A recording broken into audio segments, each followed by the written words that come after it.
नमस्कार, यो हो न्यूज 24 टेलिभिजन बेलुका 8 बजेको न्यूज बुलेटिनमा स्वागत छ। सत्ता गठबन्धनले चुनावी तालमेलको निर्णय गरिसकेको छ। होमवर्क जारी छ। सिटौला कार्यदल सिट भाग बण्डामा जुटेको छ। तर कांग्रेस महामन्त्री गगन थापा लगायतका नेताहरूले अभिव्यक्ति दिँदा उहाँहरूको अभिव्यक्ति हेर्दा के लाग्छ कि चुनावी तालमेल हुँदैन। तालमेल गर्ने कि नगर्ने दलको विशेषाधिकारको विषय हो। तर तालमेल गर्दा मुलुकले के पाउँछ भन्ने प्रश्न भने अनुत्तरित छ। तालमेलको नाममा राजनीतिक सिन्डिकेट खडा गरी फेज आउट भएको पुस्तालाई जिताउने र लामो समयदेखि देशद्रोह गरी आएको नेतालाई नै हाली मुहाली गराउने एक मात्रै लक्ष्य हो भने मतदाताका लागि त्यो अपेक्षित हुने छैन। चुनावपछि जनताले के पाउने, सर्वसाधारणले राज्य अभिभावक भएको प्रत्याभूति कसरी गर्ने, सुशासन र समृद्धिको कार्ययोजना के हुने हो, यस्ता प्रश्न अहम छन्। यी सर्वाधिक पेचिला प्रश्नमा सत्तापक्षका बुढादेखि नयाँ पुस्ता समेत उदासीन देखिएको छ। आगामी चुनावपछिको 5 वर्षमा देशले कुन कुन क्षेत्रमा कति प्रगति गर्ने भन्ने स्पष्ट खाका नकोर्ने हो भने सत्तापक्षको होस् वा विपक्षीको नै किन नहोस्, गठबन्धन वा तालमेल नेपाली जनताका लागि हुँदै होइन। यो त केवल कुर्सीको लागि हो। सीमित नेताको सत्ताको रापतापमा टिकिरहने अभिष्ट पूरा गर्ने मात्रै हो। अब नेतामा होइन, नीतिमा तालमेल हुनुपर्छ। अब आचार र विचार दुवैमा एकता हुनुपर्छ। सीमित नेताको प्रगति होइन, समग्र नेपालीको उन्नतिलाई मापन बनाउनुपर्छ। अब न्यूज बुलेटिनका हेडलाइन्स। सत्ता साझेदार 5 दलबीच सिट बाँडफाँडमा झमेला, एकले अर्कालाई कमजोर पार्ने रणनीति, सत्ता गठबन्धन मिलेरै जानुपर्ने अवस्था नभएको नेता गगन थापाको तर्क।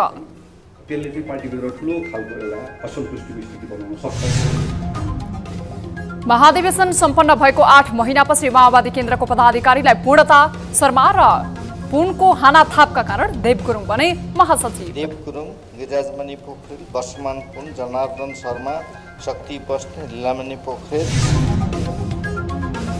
राष्ट्रपतिले विधेयक फिर्ता गरेर भ्रम सिर्जना गरेको कांग्रेसको आरोप, भ्रम चिर्दै संगठन बलियो पार्न कांग्रेसले निर्वाचन लक्षित अभियान नै सञ्चालन गर्ने।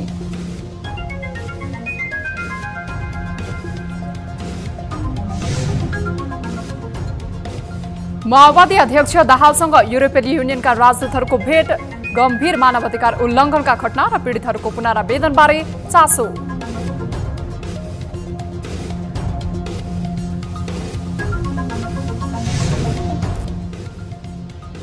र सोमालियाको राजधानी मोगादिसुमा रहेको एक होटलमा आतंककारी हमला, 10 जनाको मृत्यु, दर्जनौं घाइते।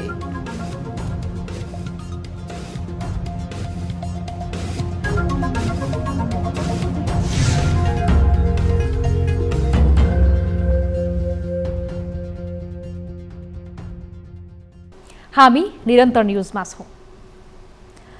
सत्ता साझेदार 5 दलले प्रदेश तथा प्रतिनिधि सभा सदस्य निर्वाचनका लागि एउटै गठबन्धन बनाएर जाने निर्णय गरे पनि सिट बाँडफाँडमै झमेला देखिएको छ। गठबन्धनका 5 दलले बढीभन्दा बढी सिट हटाउने रणनीति बनाएपछि गठबन्धनमा चिसो बढेको छ। मङ्सिर 4 गते हुने प्रदेश तथा प्रतिनिधि सभा निर्वाचनका लागि सिट बाँडफाँड गर्न कार्यदलले बनाए पनि सहमति जुट्न नसकेपछि हम्मे परेको छ। एक रिपोर्ट। स्थानीय निर्वाचनको परिणामको मूल्याङ्कन गर्दै आफूलाई बहुमत प्राप्त हुने आकलन कांग्रेसको छ। त्यसैले उसले 165 प्रतिनिधि सभा निर्वाचनमध्ये 100 सिट दाबी गर्दै आएको छ। निर्वाचनपछि आफू एक्लैले सरकार बनाउन सक्ने सिट बाँडफाँडको रणनीति बनाएको कांग्रेस एक्लैलाई बहुमत पुर्याउने गरी सिट दिन गठबन्धनका अन्य दल भने तयार छैनन्। सिट बाँडफाँडमै सकस भएकाले सिट बाँडफाँड कार्यदलले पनि कुनै निष्कर्ष निकाल्न नसकेपछि कांग्रेस नेताहरू नै गठबन्धनका अन्य दलहरूलाई अब मूल्याङ्कन गर्न थालेका छन्। शनिबार मात्रै काठमाडौँको स्वयम्भूमा भएको नेपाली कांग्रेसको प्रदेशसभा क्षेत्रीय सम्मेलनमा बोल्दै महामन्त्री गगन थापाले सत्ता गठबन्धन दलहरू एकै ठाउँमा रहनै पर्छ भन्ने नभएको उल्लेख गरे। थापाले निर्वाचनमा तालमेल गरिए पनि चुनावपछि गठबन्धन कायम रहने कुनै ग्यारेन्टी नभएको समेत स्पष्ट पारेका छन्। गठबन्धनमा सिट बाँडफाँड गर्दा 2074 सालमा जितेको ठाउँलाई मात्रै आधार मान्न नहुने थापाले बताए। हाम्रो संगठनको अवस्था के छ, कांग्रेसको स्थिति के छ, तलको के छ भन्ने कुरा नहेरिकन 74 को निर्वाचनमा फलाना जितेको थियो, अहिले त छलफल गर्दाखेरि 74 मा जितेको जति गयो, पहिले गयो, सक्यो। अब बाँकी रहेकोमा छलफल गरौँ भनेर यसरी हामी यो बाटोतिर गयौँ भने चाहिँ त्यसले चाहिँ पार्टीभित्र ठुलो खालको एउटा असन्तुष्टिको स्थिति बनाउन सक्छ। यो स्थिति हेर्नुपर्छ है। नेपाली कांग्रेसको हाम्रो यो पार्टी नै फरक पार्टी हो। यो कांग्रेस महामन्त्री थापाले परराष्ट्र मामिलाका विषयमा पनि सत्ता गठबन्धन दलहरूबीच एकमत नभएको भन्दै आक्रोश व्यक्त गरेका छन्। न्यूनतम मुद्दामा पनि कुरा नमिल्ने हो भने चुनाव जित्न मात्रै तालमेल गर्न नहुने थापाले स्पष्ट पारेका छन्। उनले चुनावी तालमेल गर्दा चुनाव अघि नै न्यूनतम विषयमा साझा धारणा बन्नुपर्ने उल्लेख गरेका छन्। तालमेल गर्दा जनमतलाई पनि ख्याल गर्नुपर्नेमा थापाले जोड दिएका छन्। नेपाली कांग्रेस पार्टीको संगठनात्मक अवस्था, अस्ति भर्खरको स्थानीय चुनाव, यो कुरालाई हेर्दै नहेरिकन हामीले यो कांग्रेस पार्टी अहिले यो बेलामा चाहिँ यही बेलामा यसलाई दल्न मिल्छ पेल्न मिल्छ भन्ने हिसाबले सोचियो भने र एकछिनलाई भने सङ्ख्या पनि बाँडफाँड गर्नुला। तर नेपाली कांग्रेस पार्टीको चाहिँ संगठनात्मक हाम्रो संरचना, हाम्रो मतदाताको मनोविज्ञान चाहिँ गठबन्धनमा रहेको दलहरूले बुझ्नु भएन भने परिणाम ल्याउने कुरा गाह्रो छ। सत्ता गठबन्धन 5 दलले आसन्न सङ्घ र प्रदेश निर्वाचनमा एउटै गठबन्धन बनाएर जाने निर्णय भएको धेरै भइसक्यो। गठबन्धनका 5 दलले बढी सिट हटाउने गरेको रणनीतिका कारण सहजै सहमति जुट्ने सम्भावना भने न्यून छ। नेकपा माओवादी केन्द्रले महाधिवेशन सम्पन्न भएको 7 महिनापछि पदाधिकारीको पूर्णता पाएको छ। पार्टी अध्यक्ष पुष्पकमल दाहालले आफ्नो नजिकका पात्रलाई महासचिव बनाउने प्रयास सफल नहुँदा लामो समय लम्बिएको थियो। नजिकका विश्वास पात्र वर्तमान अर्थमन्त्री जनार्दन शर्मालाई महासचिव बनाउने दाहालको योजना थियो, तर वर्षमान पुनले पनि महासचिवको दाबी छाडेनन्। शर्मा र पुन दुवैले दाबी नछाडेपछि दाहालले पटक पटक पार्टीको स्थायी समिति बैठक स्थगित गर्दै आएका थिए। अर्थमन्त्री शर्माले बजेट निर्माणका क्रममा बाहिरी मान्छेलाई प्रवेश गराएको आरोप लागेपछि पुनलाई महासचिवको बाटो खुलेको थियो। शर्मा निर्दोष साबित भई फेरि अर्थमन्त्री बन्ने र आफू महासचिव बन्ने पुनले सार्वजनिक अभिव्यक्ति नै दिएका थिए। शर्मा र पुन मध्ये एकजनालाई महासचिव बनाउँदा आफ्नो सम्बन्ध बिग्रने डरले पनि दाहाललाई थियो। त्यसैले आफ्नो पार्टी विभाजनको बेला मोहन वैद्यलाई साथ दिएका देव गुरुङलाई महासचिवको प्रस्ताव गर्न दाहाल बाध्य भए। शर्मा र पुनको लडाईका कारण गुरुङले महासचिवको पदको बाजी मारेका हुन्। शनिबार दिउँसो पार्टी कार्यालय पेरिस डाँडामा बसेको स्थायी कमिटी बैठकले गुरुङलाई महासचिवमा चयन गरेको हो। दाहालले गुरुङलाई महासचिव पदका लागि गरेको प्रस्ताव माओवादी केन्द्रको स्थायी कमिटी बैठकले अनुमोदन गरेको हो। महासचिवका आकांक्षी देखिएका अन्य 6 जनालाई उपमहासचिव बनाइएको छ। दाहालले गुरुङलाई महासचिव बनाउँदै गर्दा शर्मा र पुनसहित गिरिराज मणि पोखरेल, हरिबोल गजरेल, पम्फा भुसाल, शक्ति बस्नेत र मातृका यादव उपमहासचिव बनाएका छन्। त्यसैबीच माओवादी स्थायी समिति बैठकले प्रदेश तथा प्रतिनिधि सभालाई लक्षित गर्दै प्रदेश स्तरीय कार्यक्रम तय गरेको प्रवक्ता कृष्णबहादुर महराले जानकारी दिएका छन्।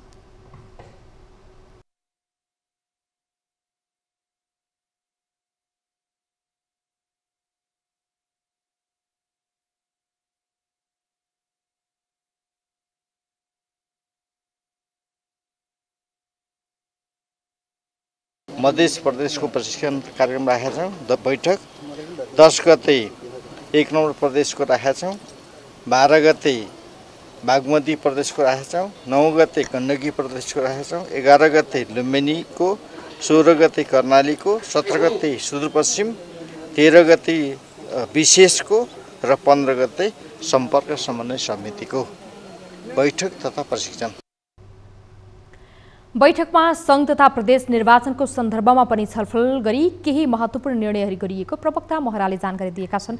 माओवादीले निर्वाचनका लागि घोषणापत्र तयार गर्न वरिष्ठ उपाध्यक्ष नारायण काजी श्रेष्ठको संयोजकत्वमा समिति बनाएको छ। श्रेष्ठको नेतृत्वमा वरिष्ठ उपाध्यक्ष हुनुहुन्छ उहाँ। त्यसपछि देव गुरुङ, गिरिराजमणि पोखरेल, वर्षमान पुन, जनार्दन शर्मा, शक्ति बस्नेत, लीलामणि पोखरेल, गणेश शाह, परशुराम रम्तेल, अमृता थापा, हरि रोका, जाकिर हुसेन, परशुराम तामाङ, कृष्ण चौधरी, भीमा ढुङ्गाना र जगत सिंहपुरा। यसको मसौदा ड्राफ्ट कमिटी बनाइएको छ। गठबन्धन दलहरूले छलफल गरेर साझा घोषणापत्र बनाउने भन्ने विषयमा पनि माओवादी बैठकमा छलफल भएको महराले जानकारी दिएका छन्। पार्टीको विशेष महाधिवेशनको बारेमा पनि कुनै निर्णय नभएको पनि महराले बताए। राष्ट्रपति विद्यादेवी भण्डारीले दुवै सदनबाट पारित गरेको नागरिकता विधेयक फिर्ता पठाएर जनतामा भ्रम सृजना गरेको कांग्रेसले आरोप लगाएको छ। निर्वाचन लक्षित अभियान सञ्चालनबारे जानकारी दिन शनिबार काठमाडौँमा आयोजित कार्यक्रममा नेपाली कांग्रेसका प्रवक्ता प्रकाश शरण महतले राष्ट्रपतिले भ्रम सृजना गरेको आरोप लगाए। राष्ट्रपति भण्डारीले दुवै सदनबाट पारित गरेको नागरिकता विधेयक फिर्ता पठाएर विधेयकमा ठूलै त्रुटि रहेछ भन्ने भ्रम सृजना गरेको नेता महतको आरोप थियो। महतले राष्ट्रपतिबाट फिर्ता भएको विधेयक पुनः संसदबाट पारित भइसकेकाले अब राष्ट्रपतिबाट प्रमाणीकरण हुने विश्वास व्यक्त गरेका छन्। त्यस्तै नेपाली कांग्रेसले जनताको साथमा कांग्रेस अभियान सुरु गर्ने भएको छ। आगामी मङ्सिर 4 गते हुने प्रदेशसभा र प्रतिनिधि सभा निर्वाचनलाई लक्षित गरी सुरु गरिने यो अभियान यही भाद्र 10 गतेदेखि 24 गतेसम्म चल्नेछ। जनताको बीचमा जाने, जनताको कुरा सुन्ने र कांग्रेस नेतृत्वको सरकारले गरेका कामहरूबारे जनतालाई जानकारी गराएर आगामी निर्वाचनको तयारीको कामलाई अघि बढाउने गरी यो अभियान सञ्चालन गर्न लगाइएको पार्टीका प्रवक्ता डाक्टर प्रकाश शरण महतले जानकारी दिएका छन्। यस अभियानमा पार्टीका केन्द्रीय प्रतिनिधिहरू सबै जिल्लामा सहभागी हुनेछन्। उनीहरूको नेतृत्वमा प्रदेश समिति, जिल्ला कार्य समिति, क्षेत्रीय कार्य समिति हुँदै वडा तहसम्मका पार्टीका समितिहरू परिचालित हुने बताइएको छ।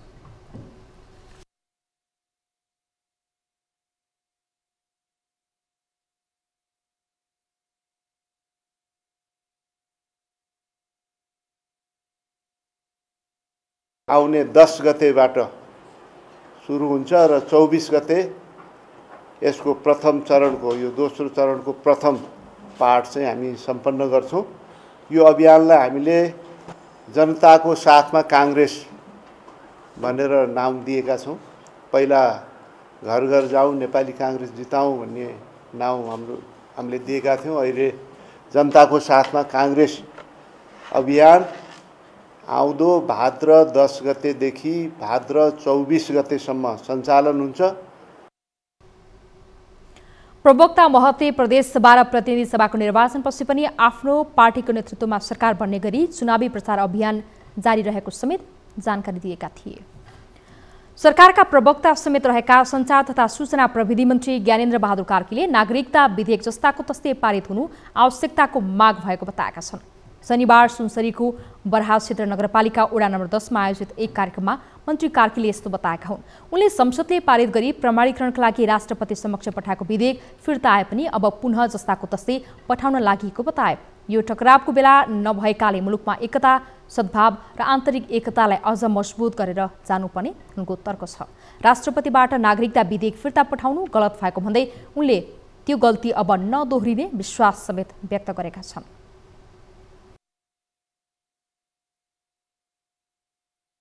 संविधानले जुन परिकल्पना गरेको छ राष्ट्रपतिलाई फेरि विधेयकलाई फिर्ता गर्ने संवैधानिक अधिकार छ र प्रतिनिधि सभा र राष्ट्रिय सभाले फेरि पारित गरेर पठाएपछि त्यसलाई संविधानले नै व्यवस्था गरेको छ। राष्ट्रपतिले फेरि त्यसलाई प्रमाणीकरण गरेर पठाउनु पर्दछ। मन्त्री कार्कीले चाँडै नै राष्ट्रिय सभाबाट समेत नागरिकता विधेयक पारित भएर आएपछि नागरिकता विहीनहरूको समस्या अन्त्य हुने बताए। हामी निरन्तर न्युजमा छौं। नेकपा एमालेका अध्यक्ष केपी शर्मा ओलीले झापा विद्रोहको भूमि भएकोले त्यो सन्देश झापाली महिलाले आउने निर्वाचनमा दिनुपर्ने बताएका छन्। अखिल नेपाल महिला संघ झापाको 9औं जिल्ला अधिवेशनको शनिबार उद्घाटन गर्दै पूर्व प्रधानमन्त्री समेत रहेका ओलीले स्वार्थका लागि जस्तोसुकै गठबन्धन गरे पनि आगामी निर्वाचनमा एमालेले एक्लैले बहुमत ल्याउने दावी गरेका छन्।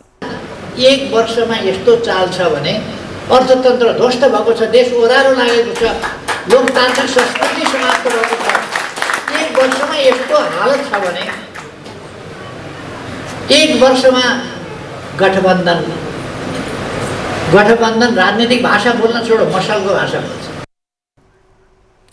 नारी शक्ति उठेर सबै खाले गठबन्धनलाई परास्त गर्नुपर्नेमा ओलीले जोड दिएका छन्। अब पनि एमाले ठिक हो कि होइन भन्ने दुविधा पाल्न नहुने उनको भनाइ छ। महिलाहरू दृढताका साथ पार्टीको पक्ष र गन्तव्यको पक्षमा उभिनुपर्ने उनको भनाइ छ।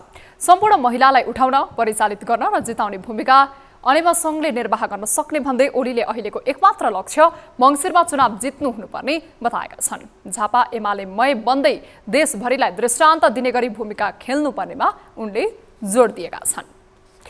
संयुक्त राष्ट्रसङ्घ, अमेरिका, बेलायत, अस्ट्रेलिया, जर्मनी, स्विजरल्यान्ड र युरोपेली युनियनका राजदूतहरूको प्रतिनिधि मण्डलले शनिबार नेकपा माओवादी केन्द्रका अध्यक्ष पुष्पकमल दाहाललाई भेट गरेका छन्।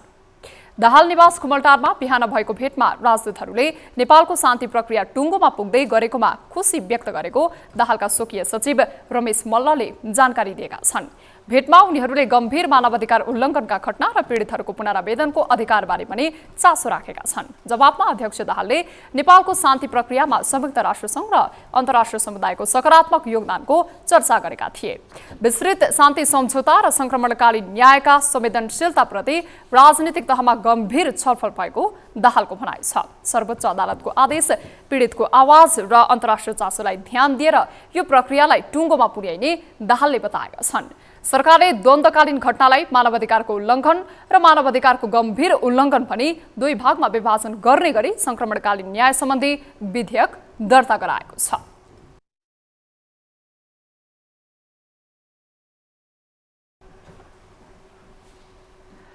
सत्तारूढ नेपाली कांग्रेसका महामन्त्री विश्वप्रकाश शर्माले 2 पटक भन्दा बढी प्रधानमन्त्री हुन नपाउने व्यवस्था भए उपयुक्त हुने बताएका छन्। शनिबार काठमाडौँमा आयोजित युवाहरूसँगको अन्तर्क्रिया कार्यक्रमलाई सम्बोधन गर्दै उनले यस्तो बताएका हुन्। उनले 1 पटकसम्म राष्ट्रपति, 2 पटकसम्म प्रधानमन्त्री, तेस्रो पटकसम्म मन्त्री र चौथो पटक भन्दा बढी सांसद हुन नपाउने व्यवस्था गरे राजनीतिमा युवाको प्रत्यक्ष संलग्नता बढ्ने बताएका हुन्। राजनीतिलाई सिंहदरबारबाटै रूपान्तरण गर्ने हो भने एउटै व्यक्तिलाई सिंहदरबार छिर्ने अधिकार पटक पटक दिन नहुने उनको भनाइ छ। राजनीतिमा संस्कार र नैतिकताको खाँचो रहेको भन्दै उनले दुश्मनीको रूपमा लिने गरी अभिव्यक्ति दिन नहुने समेत बताए।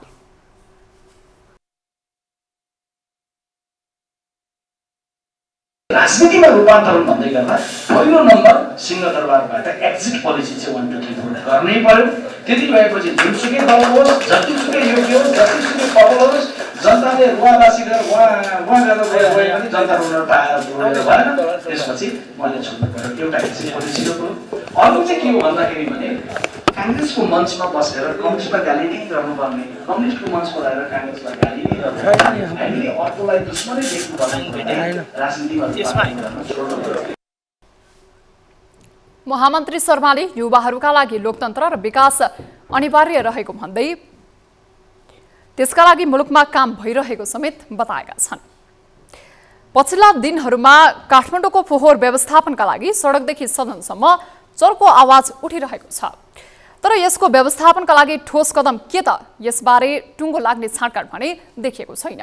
फोहोर व्यवस्थापनका लागि अनेकन प्रविधि छन्। विश्व जगतमा भनिरहँदा काठमाडौँको समस्या समाधान कसरी र कुन प्रविधि वा उपायले होला त? एक रिपोर्ट।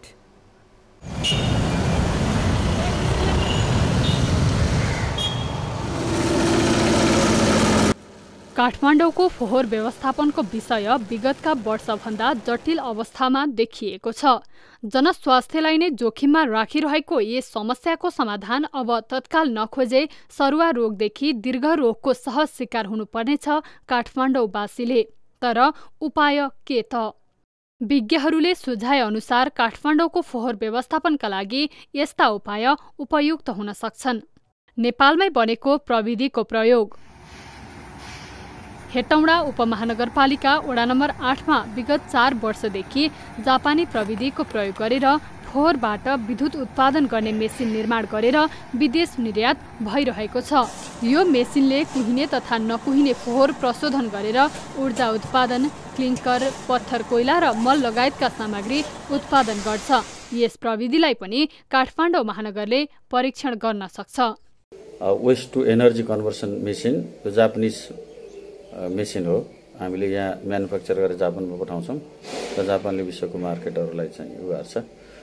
यो खास गरी यो चाहिँ यो नगरपालिकाका म्युनिसिपालिटी सोलिड वेस्टहरूको लागि जो मिसिएका फोहोरहरू हुन्छन्, प्लास्टिक, पोलिमर जन्य भनौँ, प्लास्टिकदेखि लिएर टायर सायर्सदेखि लिएर सबै कुहिने नकुहिने फोहोरहरू मिसिएका फोहोरहरूलाई चाहिँ पायरलाइसिस ग्यासिफिकेसन प्रोसेसद्वारा यसमा सिन ग्यासमा कन्भर्सन गर्छ।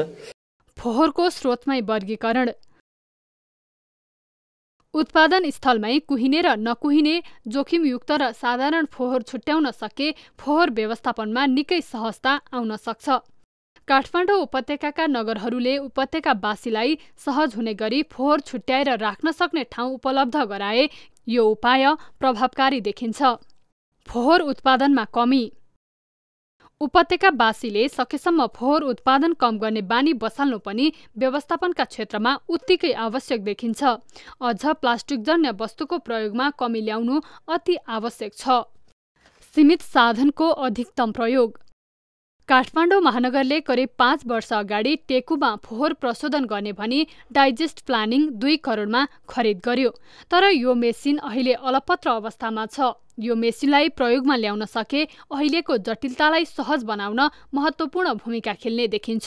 फोहोर व्यवस्थापनका लागि महानगरसँग अन्य साधन पनि छन्। त्यसको अधिकतम प्रयोगमा ध्यान दिनु अहिलेको आवश्यकता हो। सहकार्यको खोजी। फोहोर व्यवस्थापनका क्षेत्रमा काम गर्ने थुप्रै राष्ट्रिय तथा अन्तर्राष्ट्रिय सङ्घ संस्था छन्। उनीहरूले उपत्यकाको फोहोर व्यवस्थापन गरिदिन्छौं भनी धेरै पटक उपत्यकाका नगर प्रमुखहरूलाई जानकारी गराइसकेका छन्। तर नगरको नेतृत्वकर्ताले यसलाई अवसरका रूपमा प्रयोग गर्न सकिरहेका छैनन्। यसतर्फ ध्यान दिनु अति आवश्यक छ। फोहोर व्यवस्थापनलाई केवल राजनीतिक कार्डको रूपमा चर्चामा ल्याउनु भन्दा पनि जनस्वास्थ्यमा जटिलता आउन नदिनु सबै राजनीतिज्ञहरूको अहिलेको दायित्व हो। त्यसैले सूक्ष्म अध्ययन र गहन विश्लेषण गरी कार्यान्वयनको पाटोलाई तुरुन्तै अघि बढाउनु आवश्यक छ। स्वच्छ वातावरणमा बाँच्न पाउने हक नागरिकको मौलिक हक हो। जनस्वास्थ्य जस्तो गम्भीर विषयमा खेलबाड गर्न सरकारका साथै राजनीतिज्ञहरूलाई समेत छुट छैन। सबैले आफ्नो दायित्वलाई जिम्मेवार रूपमा वहन गरून्। न्युज 24 टेलिभिजनका लागि टिभी जर्नलिस्ट सृष्टि पराजुली, काठमाडौँ। न्युजहरू अझै बाँकी नै छन्। अब पालो ब्रेकको।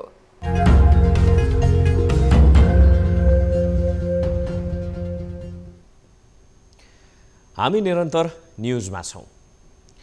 कोरोना महामारीको दोस्रो लहरको संक्रमण उत्कर्षमा रहेका बेला धेरैभन्दा धेरै कोरोना संक्रमितको उपचार गरेर प्रसिद्धि कमाएको सिन्धुली जिल्ला अस्पताल अन्तर्गतको कोभिड अस्पताल अहिले 8 महिनादेखि बन्द छ।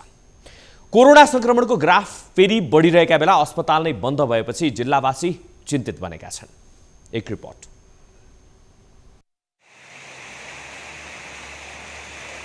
सिन्धुलीमा पछिल्लो समय कोरोना भाइरस संक्रमण दैनिक रूपमा बढिरहँदा कोभिड अस्पताल भने जनशक्तिको अभावमा बन्द रहेको छ।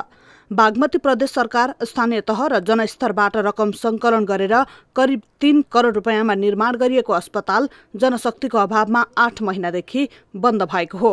50 शय्याको अस्पताल बन्द हुँदा होम आइसोलेसनमा बस्नुपर्ने र गम्भीर बिरामीलाई काठमाडौँ लगायत अन्य स्थानमा पठाउनु पर्ने बाध्यता रहेको छ। यहाँ उपचार हुँदैन, यहाँ चाहिँ भएको कोभिड हस्पिटल बन्द गर्यो, यहाँ तुरुन्तै तपाईँहरूले काठमाडौँ लानु भनेर नेपाल सरकारले त्यो खालको पोलिसी बनाएको छ र यहाँ भएका अस्पतालका चाहिँ जति पनि स्टाफ थिए त्यो कोभिड अस्पतालको सबैको करार नथप भनेर नेपाल सरकारले भनेछ।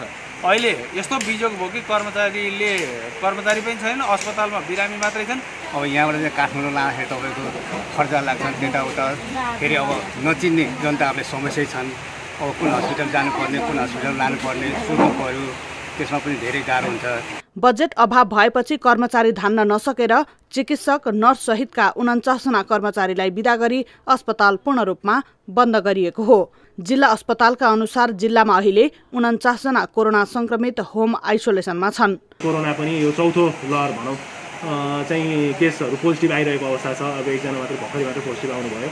यसले गर्दाखेरि पनि सामान्य रुगाखोकीदेखि लिएर बच्चाहरूलाई हुने भाइरल इन्फेक्सनहरू यो चाहिँ मौसम चेन्ज हुने समयमा र गर्मीको समयमा चाहिँ ब्याक्टेरिया भाइरसहरूको चाहिँ संक्रमण सजिलै हुने। अस्पताल सञ्चालनमा प्रदेश सरकार र स्थानीय तहहरूले आवश्यक खर्च व्यवस्थापन गर्ने भनिए पनि अहिले आएर कसैले चासो नदेखाएपछि बन्द गर्नु परेको हो। कोभिड अस्पतालमा यतिखेर अक्सिजन प्लान्ट मात्रै सञ्चालनमा छ। न्युज 24 टेलिभिजनका लागि सिन्धुलीबाट टिभी जर्नलिस्ट रविन्द्र भट्टराईको रिपोर्ट। कोरोना महामारीले मुलुकको पर्यटन क्षेत्र करिब 3 वर्ष थला पर्यो। यसबाट व्यवसायीले करोडौंको क्षति पनि बेहोरेका छन्। अहिले महामारी कम हुँदै गएकोले यो क्षेत्र उकास्न विभिन्न उपाय अपनाइरहँदा रूपन्देहीका व्यवसायीले भने बजार थप चलायमान बनाउन रात्रिकालीन पर्यटन बजार सञ्चालनको माग गरिरहेका छन्। एक रिपोर्ट। अहिले भैरहवा लगायत यस आसपासका पर्यटन गन्तव्यमा पूर्वाधारसँगै पाहुना आकर्षित गर्न विभिन्न प्रयास भइरहेका छन्। होटल र रेस्टुरेन्ट सजाउन लाखौं खर्च गर्ने गरिएको छ। पर्यटकको बसाई लम्ब्याउन र खर्च बढाउन विभिन्न सकारात्मक प्रयास भइ नै रहेका छन्। यस्तो प्रयासले पर्यटन सेवामा विविधीकरण देखिएको छ। तर मुलुकको प्रमुख पर्यटकीय गन्तव्य लुम्बिनी रहेकै जिल्ला रूपन्देहीमा आउने पाहुनाले रातिसम्म रमाइलो गर्न भने पाउँदैनन्। रातिको 10 नबज्दै होटल र रेस्टुरा बन्द गर्नुपर्ने प्रशासनको नियमले व्यवसायी मर्कामा परेका छन्। होटल र रेस्टुरामा पाहुनाको घुइँचो भए पनि कानूनी जटिलताले ढोका बन्द गर्नुपर्ने बाध्यता छ। त्यसैले रूपन्देहीका व्यवसायीले निश्चित ठाउँ तोकेर रात्रिकालीन पर्यटन बजार सञ्चालनको माग गर्दै आएका छन्। रात्रिकालीन या चाहिने दिनैमा भनौँ यो भारतीय पर्यटकहरू चाहिने विशेष गरेर चाहिने भैरवा क्षेत्रमा चाहिने आउने भएको हुनाले तिनीहरूको आकर्षितको लागि हामीले रात्रिकालीन चाहिने व्यवसाय चाहिने सञ्चालन गर्दाखेरि हामीलाई चाहिने ठुलो आर्थिक वृद्धि दर हुनेछ भन्ने मैले देखेको छु। र सीमित सेवा सुविधा भयो जस्तै अब हाम्रोमा आफ्नै पनि अब कसिनो हुँदा कारणले अब कसिनोमा त पर्यटकहरू जुन छिरे गयो उहाँले त्यहाँ रमाइलो गर्नुभयो। प्लस तपाईँ के छ भने जुन चाहिँ अब उसँग आएको फ्यामिलीहरू हुन्छन् जुन चाहिँ रमाइलो गर्न पाउँदैनन्, जुन चाहिँ क्यासिनोमा छिर्न पाउँदैनन् अथवा जान मन लागेको छैन क्यासिनोमा, उहाँहरूलाई चाहिँ अब एउटा हामी रात्रिकालीन बजार व्यवस्थापन गऱ्यो भने जहाँ चाहिँ उहाँहरू गएर ह्याङआउट हुने एउटा ठाउँ चाहिँ हुनु पर्यो। फराकिला सडक सञ्जाल, सुविधा सम्पन्न होटल तथा रेस्टुरेन्ट, गौतम बुद्ध अन्तर्राष्ट्रिय विमानस्थल, स्थल मार्गबाट मुलुकमा सबैभन्दा बढी पर्यटक भित्रिने बेल्हिया नाका, नजिकका बुद्धस्थल लगायत पूर्वाधारले रूपन्देही रात्रिकालीन पर्यटन बजारका लागि सम्भाव्यता बोकेको ठाउँ मानिन्छ। तर कोरोना महामारीपछि दोस्रो मुलुकका पर्यटक आगमन न्यून छ। भारतीय पर्यटकको आगमन भने राम्रै छ। अधिकांश भारतीय भैरहवा आएर रमाउन चाहन्छन्, तर रात्रिकालीन बजार नहुँदा उनीहरू लामो समय यहाँ बस्दैनन्। खास गरी पछिल्लो समय यस क्षेत्रमा सञ्चालित आधा दर्जन क्यासिनोमा भारतीयहरू नै धेरै आउने गरेको यहाँका व्यवसायी बताउँछन्। परिवार सहित आउने उनीहरू रात्रिकालीन बजार नहुँदा लामो समय बस्दैनन्। त्यसैले व्यवसाय बढाउन निजी क्षेत्रबाट रात्रिकालीन बजार सञ्चालनको माग भइरहेको हो। जिल्लालाई अनुकूल हुने गरी विशेष गरी शान्ति सुरक्षाको संवेदनशीलतालाई पनि ध्यान दिने र पर्यटकहरूको सुविधालाई पनि ध्यानमा राखेर एउटा मापदण्डहरू हामी निर्धारण गर्न गइरहेका छौँ। त्यो मापदण्डलाई हामी सम्बन्धित सरकारवालाहरूसँग बसेर यसलाई अन्तिम रूप दिनेछौँ र त्यसको कार्यान्वयन पश्चात हामीले केही रेल व्यवसायहरूको लागि रात्रिकालीन भन्नाले राति केही समयसम्म त्यस्ता व्यवसायहरू मर्यादित हिसाबले सञ्चालन गर्नको निम्ति दिने एउटा फेरि उपयुक्त वातावरण तयार गर्नको लागि अहिले यो रात्रिकालीन व्यवसाय लगायत मनोरञ्जन व्यवसायहरूको सञ्चालन सम्बन्धी मापदण्ड 2079 हामी तर्जुमा गर्न गइरहेका छौँ। सबभन्दा पहिला 1 नम्बर सुरक्षाको मापदण्ड, नम्बर 2 कुन ठाउँमा गर्ने, उहाँहरूले चाहिँ 4-5 ठाउँहरू भन्नुभएको थियो व्यवसाय गर्नेले चाहिँ, र हाम्रो तर्फबाट चाहिँ हामीले पनि नयाँ ठाउँहरू दिइरहेछौँ कता कस्तो बेस्ट हुन्छ। र 3 नम्बरमा सरसफाइ, रात्रिकालीन बजार भइसकेपछि बाटोको सरसफाइ पनि त्यो चाहिँ यो कसरी व्यवस्थापन गर्ने त भन्ने कुरा चाहिँ हाम्रो धेरै फोकस चाहिँ यतातिर नै छ।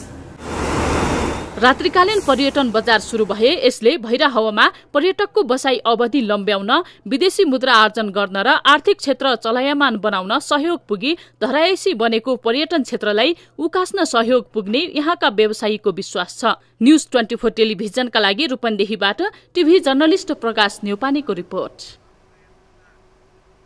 हामी निरन्तर न्यूजमा छौं। ओखलढुङ्गाको सबैभन्दा पुरानो पुस्तकालय सगरमाथा पुस्तकालय अस्तित्व नै मेटिने अवस्थामा पुगेको छ। 2028 सालमा स्थापना भएको यो पुस्तकालयको संरक्षणमा कुनै पनि निकायले ध्यान नदिँदा अस्तित्व नै मेटिने अवस्थामा पुगेको हो। विविध समस्याका बावजुद 2060 सालसम्म सञ्चालनमा रहेको पुस्तकालय झण्डै 2 दशक यता पूर्ण रूपमा बन्द अवस्थामा रहेको छ। एक रिपोर्ट। ओखलढुङ्गाको सबैभन्दा पहिलो पुस्तकालय सगरमाथा पुस्तकालयले यहाँका स्थानीयलाई विविध ज्ञान बाँड्नमा ठूलो योगदान पुर्याएको छ। तर अहिले यो पुस्तकालय अस्तित्व नै मेटिने अवस्थामा पुगेको छ। आर्थिक लगायतका विभिन्न समस्या देखिँदै आए पनि पुस्तकालय जसोतसो 2060 सालसम्म सञ्चालनमै थियो। तर पछिल्लो 2 दशकदेखि भने पुस्तकालय पूर्ण रूपमा बन्द अवस्थामा छ।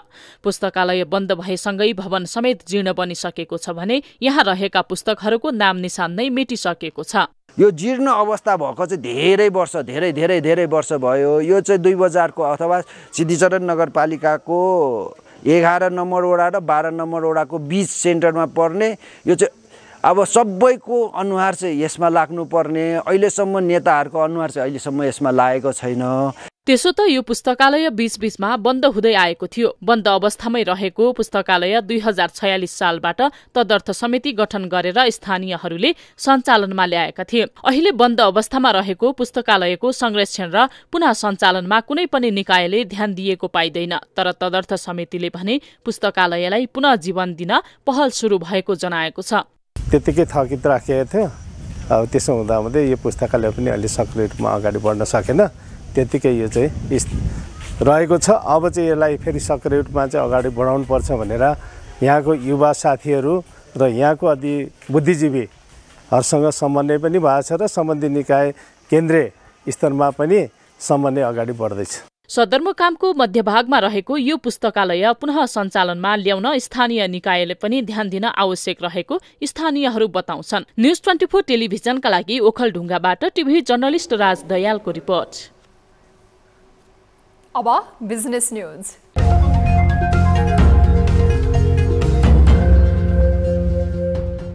चीनमा बिजुलीका दुईपाङ्ग्रे सवारी साधन बिक्री गर्ने नम्बर 1 ब्रान्ड आइमा कम्पनीले नेपालमा पनि आइमाको स्कुटर बिक्री वितरण सुरु गरेको छ। कम्पनीले काठमाडौँको त्रिपुरेश्वरमा आइमाको स्कुटर शोरूम सञ्चालनमा ल्याएको हो। शनिबार शोरूमको उद्घाटन गर्दै नेपाल सरकारका राज्य मन्त्री उमेश श्रेष्ठले नेपालमा विद्युतीय सवारीलाई सञ्चालनमा ल्याउनु प्रशंसायोग्य रहेको बताए। सो अवसरमा उनले विद्युतीय सवारी साधनको प्रयोगमा जोड दिने नेपाल सरकारको नीति भएकाले यस्ता सवारी साधन प्रयोग गर्न सर्वसाधारणलाई आग्रह समेत गरे। त्यस्तै कम्पनीले नेपालभर यी स्कुटर बिक्री गर्ने र बिस्तारै एसेम्ब्ली प्लान्ट पनि सुरु गर्ने आफ्नो योजना रहेको बताएको छ। 2 लाखदेखि 5 लाखसम्मका आइमाका स्कुटरहरू नेपाली बजारमा आएको कम्पनीले जनाएको छ। सूर्य चुरोट उत्पादन गर्ने सूर्य नेपाल प्रालीले सन् 2021मा 24.5 अर्बको व्यापार गरेको छ। नेपाली बजारमा सबैभन्दा धेरै चुरोट उत्पादक कम्पनीको रूपमा स्थापित सूर्य नेपालले सन् 2021मा 24 अर्ब 39 करोड 30 लाख रुपैयाँको व्यापार गरेको हो। कम्पनीले सन् 2020मा 24 अर्ब 47 करोड 10 लाख रुपैयाँ र सन् 2019मा 25 अर्ब 13 करोड 70 लाख रुपैयाँको व्यापार गरेको थियो। भारतीय कम्पनी आइटिसीको हिस्सा रहेको सूर्य नेपालले चुरोटसँगै सलाई, अगरबत्ती र चकलेट उत्पादन गर्दै आएको छ। गत आर्थिक वर्ष 2078-79मा नेपालबाट 3 करोड 32 लाख रुपैयाँको रुद्राक्ष निर्यात भएको छ। भन्सार विभागले सार्वजनिक गरेको तथ्याङ्क अनुसार 1 वर्षको अवधिमा उक्त मूल्य बराबरको रुद्राक्ष निर्यात भएको हो। विभागका अनुसार नेपालबाट गत वर्ष 8,16,386 किलोग्राम रुद्राक्ष निर्यात गरेको छ। नेपालबाट निर्यात हुने रुद्राक्ष विश्वका 3वटा देशले किन्ने गरेका छन्। चीन, भारत र अमेरिकाले नेपालबाट रुद्राक्ष किन्ने गरेको विभागले जनाएको छ, जसमध्ये भारतमा 1 करोड 61,86,000 रुपैयाँको रुद्राक्ष निर्यात भएको छ। यस्तै अमेरिकामा 1 करोड 29,57,000 रुपैयाँको रुद्राक्ष निर्यात हुँदा चीनतर्फ 41 करोड 38,000 रुपैयाँको रुद्राक्ष निर्यात भएको छ।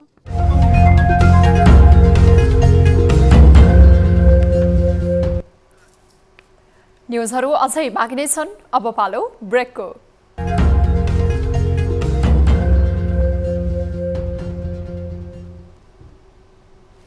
हामी निरन्तर न्युजमा छौं। अब स्पोर्ट्स न्युज।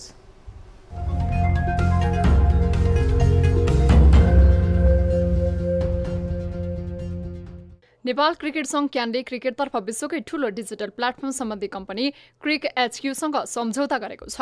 क्यानले क्रिक एचक्यूसँगको साझेदारीले डिजिटलाइजेसनदेखि लाइभ स्कोर तथा स्ट्रिमिङमा नेपाली क्रिकेटलाई निकै सहयोग पुग्ने विश्वास लिएको छ। क्यानले शनिबार विज्ञप्ति जारी गरी न्युजिल्यान्डको कम्पनी क्रिक एचक्यूसँग 3 वर्षको सम्झौता गरिएको जनाएको छ। सम्झौतासँगै क्यानका खेल गतिविधि अब पूर्ण रूपमा डिजिटल भई र डाटाबेसको विकास समेत हुनेछ। नवौं राष्ट्रिय खेलकुदका लागि आयोजक गण्डकी प्रदेश सरकारले 3 करोड 46 लाख रुपैयाँ बजेट निकासा गरेको छ। प्रदेशमा खेलाडीको बन्द प्रशिक्षण, खेल सामग्री, खेलाडी छनौट लगायत कामका लागि सो बजेट उपलब्ध गराइएको हो। प्रदेश खेलकुद परिषदको माग र युवा तथा खेलकुद मन्त्रालयको सिफारिस अनुसार मन्त्रालयले सो रकम निकासा गरेको प्रदेश सरकारका अर्थमन्त्री रामजी प्रसाद बरालले बताएका छन्। अब 24 वेदर अपडेट।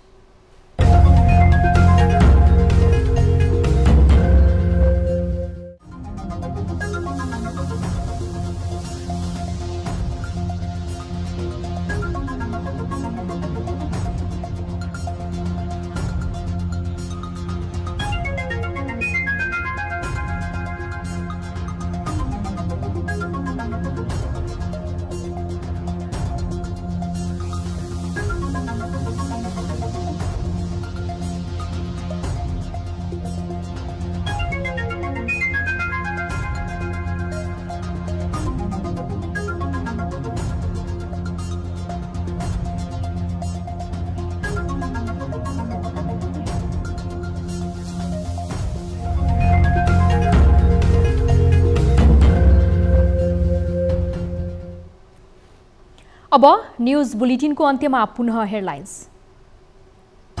सत्ता साझेदार 5 दल बीच सीट बाँडफाँडमा झमेला, एकले अर्कालाई कमजोर पार्ने रणनीति। सत्ता गठबन्धन मिलेर जानुपर्ने अवस्था नभएको नेता गगन थापाको तर्क। त्यसले चाहिँ पार्टीभित्र ठुलो खालको एउटा असन्तुष्टिको स्थिति बनाउन सक्छ।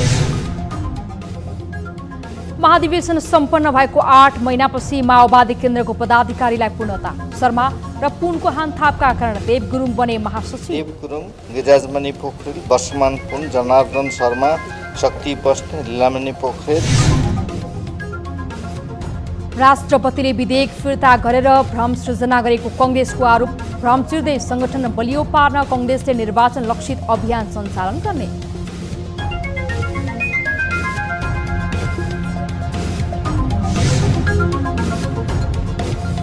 माओवादी अध्यक्ष दाहालसँग युरोपियन युनियनका राजदूतहरूको भेट। गम्भीर मानवाधिकार उल्लङ्घनका घटना र पीडितहरूको पुनरावेदनबारे चासो।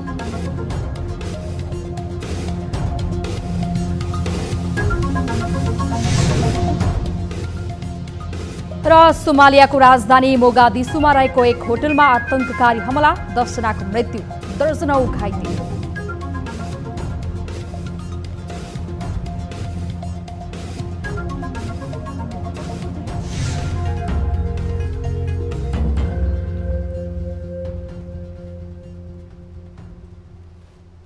बेलुका 8 बजेको न्यूज बुलेटिन अहिलेलाई यति नै। जाँदा जाँदै ताली र गाईका लागि हामीले सोधेको प्रश्न, राष्ट्रपतिको सुझावलाई सम्बोधन नगरी प्रतिनिधि सभाबाट नागरिकता विधेयक हुबहु पारित हुनुलाई सत्ता गठबन्धनको दम्भ भन्न मिल्छ भन्नेले तालीमा र मिल्दैन भन्नेले गालीमा भोट गर्नुहोला।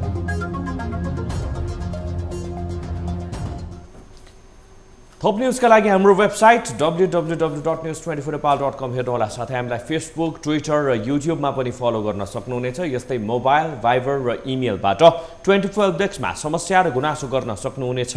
अहिलेलाई बिदा दिनुहोस्, हामी निरन्तर न्यूजमा छौं। नमस्ते।